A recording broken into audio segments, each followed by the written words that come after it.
तो friends, Diwali almost आ चुकी है। बस 4 से 5 दिन ही बचे हैं और सबके घर में कुछ ना कुछ नाश्ता बनाना स्टार्ट भी हो चुका होगा। तो जब भी त्योहार आते हैं, जैसे दिवाली आती है, फेस्टिवल्स आते हैं, तो घर में हम कुछ ना कुछ तो मीठा बनाते ही है। तो मैंने भी सोचा क्यों ना आज मैं भी कुछ मीठा बनाऊँ। तो चलिए आज हम मीठे काजू बनाएंगे। जी हाँ, आपने बिल्कुल सही सुना। काजू तो आपने खाए हैं, लेकिन मीठे काजू बहुत सुनने में अलग लग रहा है ना, लेकिन बनाने में बहुत ही ज़्यादा इजी है। तो चलिए बनाते हैं।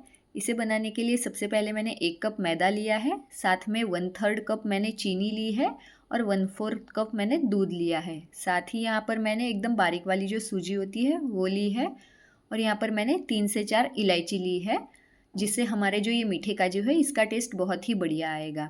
तो अब यहाँ पर जो मैंने चीनी ली है इसे हमें पीस लेना है। तो यहाँ पर मैंने जो इलायची ली है इसे हम चीनी के साथ ही पीस लेंगे, ताकि हमें इलायची को अलग से कूटना ना पड़े।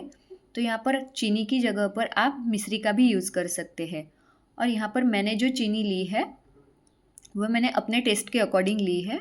आप अगर ज़्यादा मीठा खाना पसंद करते हैं तो आप उस हिसाब से चीनी का यूज़ कर सकते हैं। तो यहाँ पर आपको चीनी कुछ इस तरीके से एकदम बारीक पाउडर फॉर्म में ही पीस लेनी है।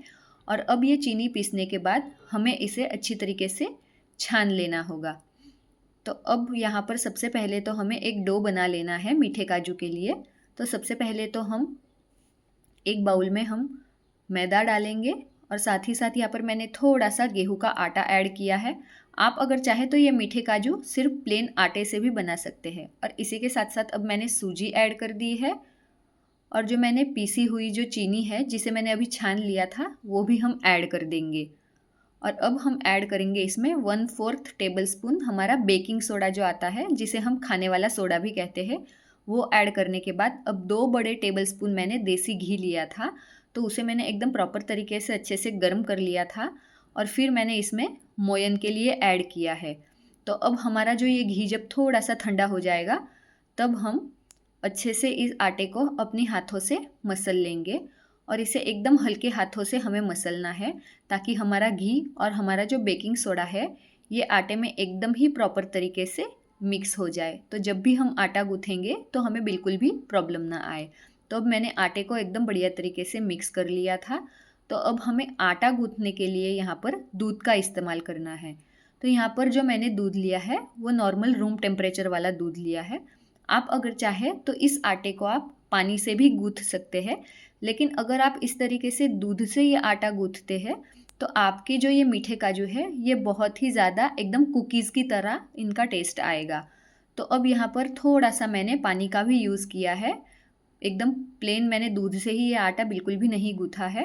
तो यहाँ पर लास्ट में मैंने थोड़ा सा पानी लिया था और आटे को हम एकदम ही सॉफ्ट अच्छी तरीके से गूँथ लेंगे और फिर मैं इसे यहाँ पर घी से कोट करके रख दूँगी। तो यहाँ पर ये जो मीठे काजू है ये मेरे बहुत ही ज़्यादा फेवरेट है, तो इसे मैं दिवाली पर हमेशा ही बनाती हूँ। तो यहाँ पर आप देख सकते हैं कि आटा मैंने एकदम बढ़िया तरीके से गूँथ लिया था, तो इसे 10 मिनट मैंने रेस्ट पर रख दिया था। तो अब यहाँ पर हम तेल भी साइड में रख देंगे ये मीठे काजू फ्राई करने के लिए।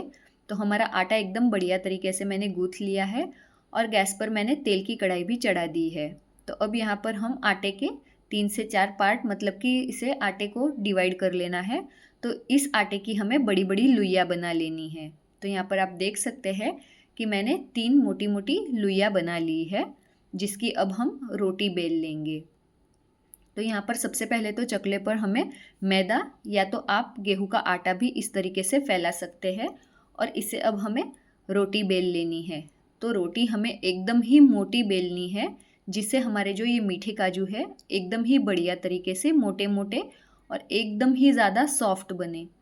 तो यहाँ पर मैंने जो घी का यूज़ किया है मोयन के लिए, तो आप अगर चाहें तो वनस्पति घी का भी यूज़ कर सकते हैं या तो आप तेल का भी यूज़ कर सकते हैं, लेकिन अगर घी का आप यूज़ करेंगे तो बहुत ही ज़्यादा बढ़िया टेस्ट आएगा। तो अब यहाँ पर मैंने रोटी को अच्छी तरीके से बेल लिया था।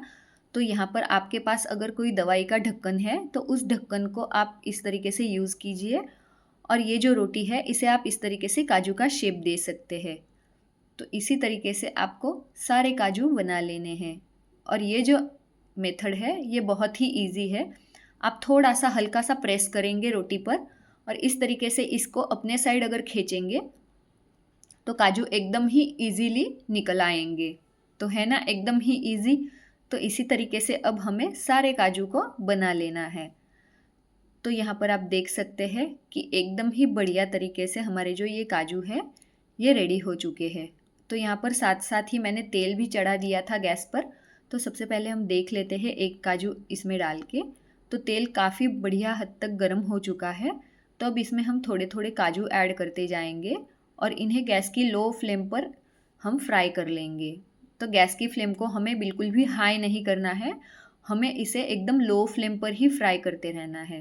तो यहाँ पर आप कलर देख सकते हैं, बहुत ही ज़्यादा बढ़िया गोल्डन ब्राउन कलर के साथ हमें इन मीठे काजू को फ्राई कर लेना है। तो यहाँ पर आप कलर देखिए, बहुत ही ज़्यादा बढ़िया कलर आ चुका है। तो यहाँ पर अब इसी तरीके से हमें सारे काजू को फ्राई कर लेना होगा। तो लीजिए, हमारे जो ये मीठे काजू है एकदम ही बढ़िया तरीके से बन के रेडी हो चुके हैं। तो यहाँ पर आप आवाज़ से ही पता लगा सकते हैं कि ये कितने ज़्यादा क्रंची बन के रेडी हो चुके हैं। ये खाने में भी बहुत ही ज़्यादा टेस्टी है। तो इस दिवाली आप भी इसे घर पर ज़रूर से बनाइए और रेसिपी मुझे बताइए कमेंट में कि आपको कैसी लगी। और अगर अभी तक आपने मेरी चैनल को सब्सक्राइब नहीं किया है तो चैनल को भी सब्सक्राइब कर लीजिए। तो मिलते हैं ऐसी ही नेक्स्ट रेसिपी में। तब तक के लिए थैंक यू।